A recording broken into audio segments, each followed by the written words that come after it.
What's up, everybody? I'm a country Mets fan here with your Mets-Red series preview. It's getting warm out. Bugs are everywhere. Anyways, before we start with the preview for the series, a little bit of news. Gary Sanchez has been signed to a minor league deal. I don't even know what the word is for what I'm feeling about this. I don't care so much about the deal.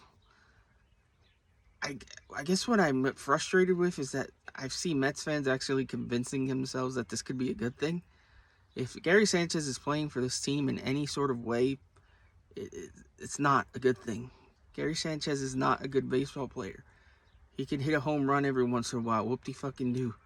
The guy is a butcher behind home plate. I don't like his attitude. I don't like this move. I don't like this move if he actually gets called up.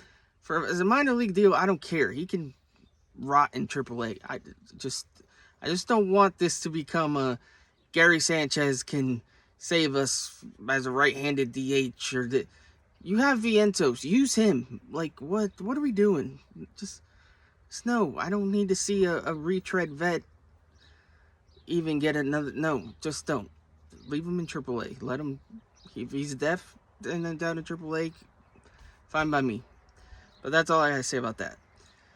As for the Mets, they come into this series 17-18, losers of 2 of the last 3 to the Rockies, 3-7 in their last 10.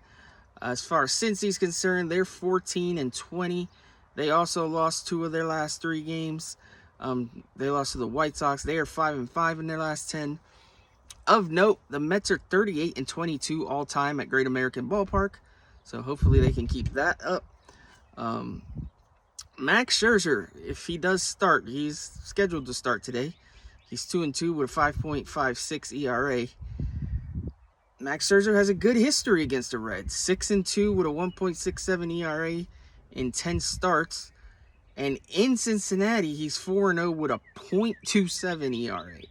So Max has great numbers against the Reds, but Max might be hurt. If Max is hurt, that presents a whole other problem for the team as a whole. I don't know, man. It's just one thing after another lately. I really hope things start to turn around, because I don't want this to be the season. I personally, I can stay pretty even-keeled, but just some of the reactions over every little thing on Twitter it's starting to get to me, and it sucks because I have no other way of interacting with Mets fans. It's like Twitter or bust. So I don't know. It's rough. So hopefully something starts to go right. Anyways, let's break down this series a little bit. As I mentioned, Max might be going for us tonight. If not, it'll probably be David Peterson. I've on record as saying I don't trust the guy, and in that ballpark I trust him even less. For Cincy, they got Luke Weaver on the mound. He's 0-2 with a 7.88 ERA. He throws a fastball change, curve, cutter, but he mostly is a fastball changeup guy. Again, a guy we should be able to hit, but the Mets haven't been able to be consistent with the bats, so honestly, who knows? That's 6:40 today. 6:40 start today.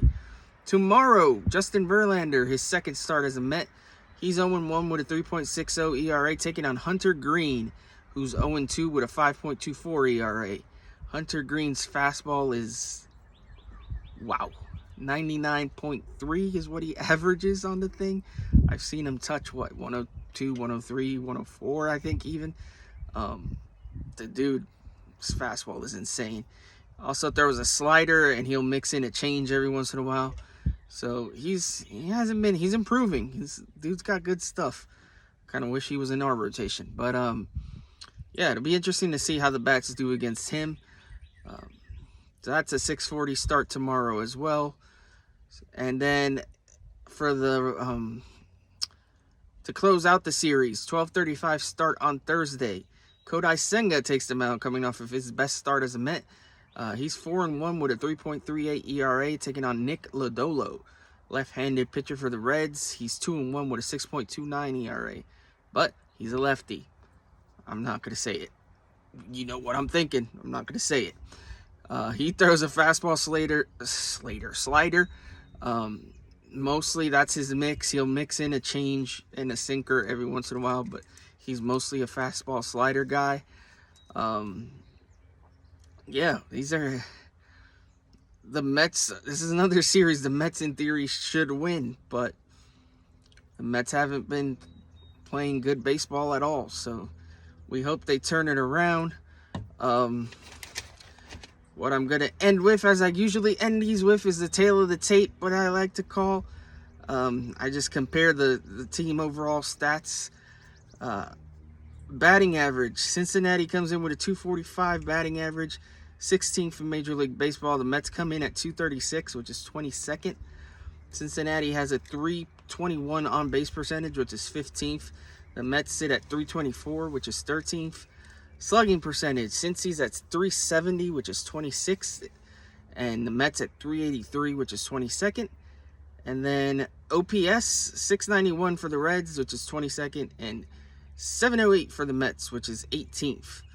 As far as pitching, the Mets come in with a 4.74 team ERA, which is 22nd. Somehow the Reds are actually worse, 5.19, which is 27th in all of baseball. Little note, Mets pitchers have given up 52 homers. That's right, 52 homers, which is third most in the Major League Baseball. So, I don't know, man. I don't know what to say about this one. I think if there's a time to start riding the ship, it's definitely now. It's a place as I said, 38-22. We've played good in Cincinnati. Hopefully that continues. Yeah, not much more can be said about this. Let's hope for some wins. At least take the series 2 out of 3. And then build from there. Let's hope Scherzer isn't seriously hurt. That's all we can do. It's hope. Hope. You got to believe. So, let's go Mets. Please, if you're watching this, like, comment, subscribe, share this with a friend. Love to hear your feedback. Love to hear your thoughts on the team. So please, leave a comment. Also, if you're on Twitter, follow me on Twitter at Amish Country Met. Let's go Mets. See you guys later.